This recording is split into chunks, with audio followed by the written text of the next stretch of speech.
Саламатсыздар ма?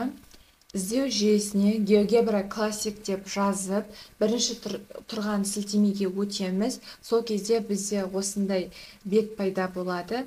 Енді осы координаталық жазықтықта біз мына торлардың түрін өзгертейік.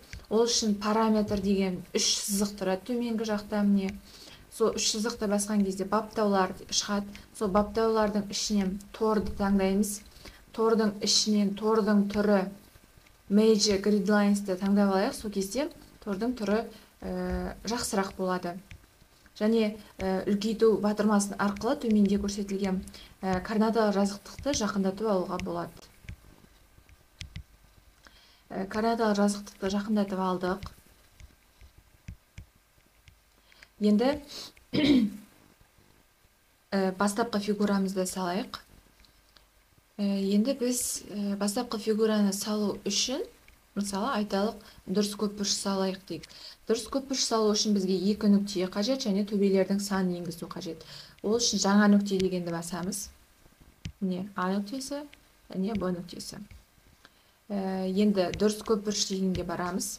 Сосын барғаннан кейін екі нүктені қосамыз.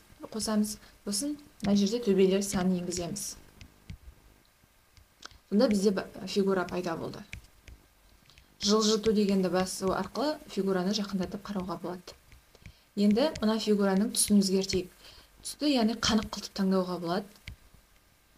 Және басқа да түстерге өзгертуге болады. Фигураның түсін өзгертіп алдық. Енді осы фигураны векторға параллель көшірейік. Векторды енгізу үшін бізге екі нүкте қажет болады. Жаңа нүкте дегенді басамыз.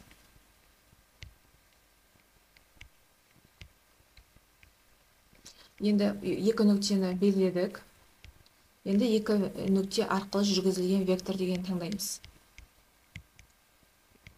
GH векторын жүргіздік, яғни координатасы 1,-2 деген.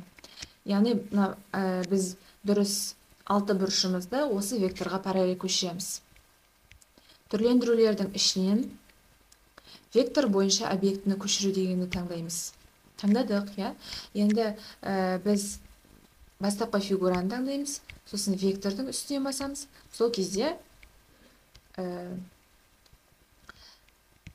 біз бастапқы фигураны GH векторына параллель көшірдік. Енді бұл жерде векторды сәл өзгертуге болады. Мысалы, координатасын өзгертуге болады. Мысалы, айталық.